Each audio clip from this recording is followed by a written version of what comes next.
وہ جو ہے وہ اسلام آباد ہائی کورٹ میں بھی پیش ہو رہے ہیں، وہ دہشت گردی کی عدالت میں بھی پیش ہو رہے ہیں،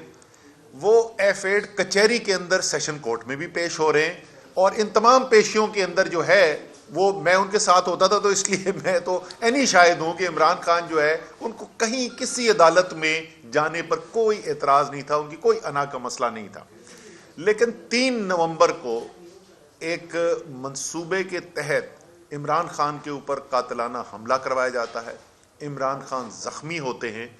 اور زخمی ہونے کے بعد وہ اپنی ڈاکٹرز کی ہدایات کے مطابق اس کے بعد سے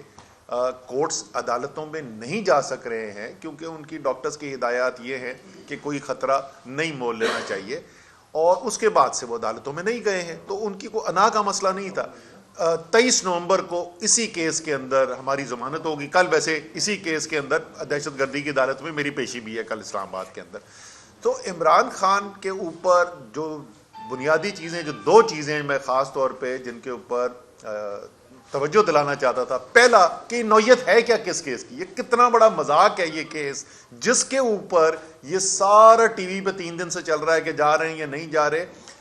یہ اس کیس کی نوعیت کیا ہے۔ اور دوسری اس چیز کی یاد دہانی کرانا چاہتا تھا کہ عمران خان کو عدالتوں میں جانے پہ کوئی اعتراض نہیں ہے، اس لیے وہ لاہور ہائی کورٹ بھی عدالت میں جانے کے لیے تیار ہے، لیکن کچھ سیکیورٹی کی لوازمات ہیں۔ عمران خان کوئی عام شہری نہیں ہے پاکستان کے،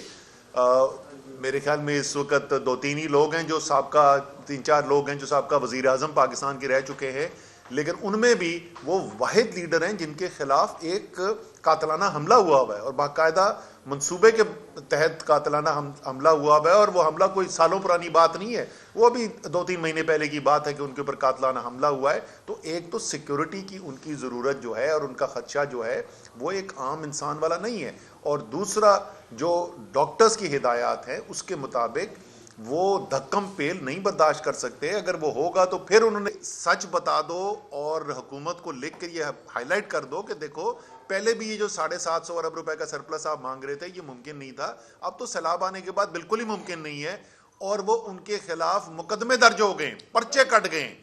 تو غداری کا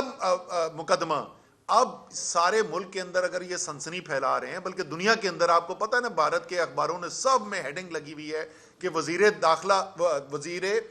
دفاع پاکستان کا، وہ بھی کوئی عام وزیر نہیں، وزیر دفاع پاکستان کا کہہ رہا ہے کہ دیوالیہ ہو چکے ہیں ساری ریٹنگ ایجنسی چھوڑ۔ تو ان سے بھی میری سوال یہ ہوگا کہ تمام پاکستان کے شہری برابر ہوتے نا، تو ہم انتظار کریں گے کہ رانا سوناللہ جو ہے وہ خواجہ آصف کے اوپر غداری کا پرچہ کب کٹوائیں گے۔ دیکھیں پہلی بات تو جہاں تک آپ کی ہے، ہم کہہ نہیں رہے، وہ تو ہے ہی پی ڈی ایم کی نگراں حکومت، اس میں تو کوئی شک ہی نہیں ہے، اور سیکیورٹی کے انتظامات جو ہیں اس کے اندر ذمہ داری جو ہے پوری کی پوری حکومت کی بنتی ہے۔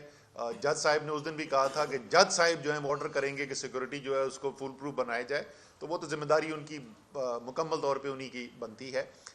لیکن آپ صحیح کہہ رہے ہیں، اور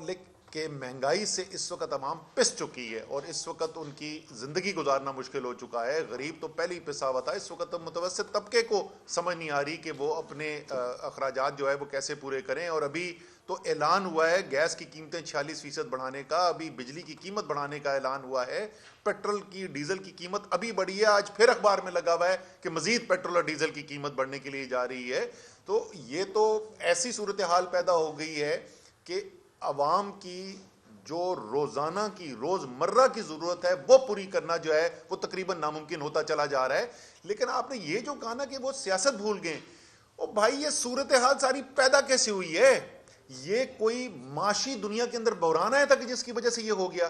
اگر یہ کوئی معاشی بحران تھا تو یہ بنگلہ دیش میں کیوں نہیں ہو رہا، یہ بھارت میں کیوں نہیں ہو رہا؟ جس طریقے سے جب کرونا آیا تھا تو ساری دنیا کے اندر ہوا تھا،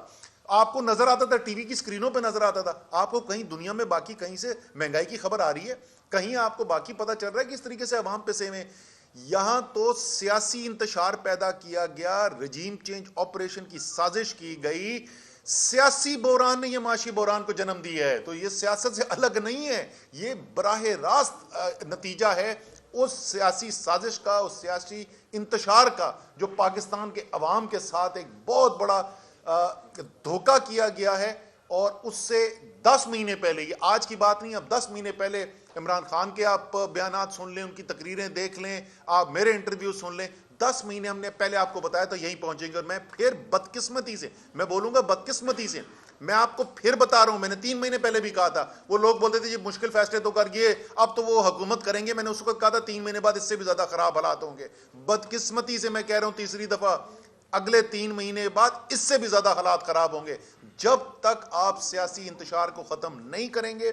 جس وقت تک حکومت صبح سے لے کے شام تک، ابھی بھی وہ چل رہا ہے ٹی وی کے اوپر، وہ فیصلہ ہو گیا جی ایف آئی اے کی عمران خان کی گرفتاری کا. اگر پورا حکومتی نظام اس وقت اس چیز کے اوپر لگا ہوا ہے کہ عمران خان کو گرفتار کیسے کرنا ہے، تحریک انصاف کے لیڈرز کے اوپر پرچے کیسے کاٹنے، گھر بیٹھے ہوئے نوجوان بچے جو ٹویٹیں کر رہے ہیں ان کو پکڑ کے کیسے جیلوں کے اندر ہم نے ڈالنا ہے، اور نہ کوئی یہ دیکھ رہا ہے کہ آٹا کس طریقے سے مہنگائی اس کی روکنی ہے، کس طریقے سے یہ جو پیٹرول اور ڈیزل کی قیمتیں آسمان سے باہر جا رہی ہیں ان کو کیسے روکنا ہے. تو یہ بہتری نہیں آ سکتی میرے بھائی، جب تک سیاست ٹھیک نہیں کرو گے معیشت ٹھیک نہیں ہو سکتی.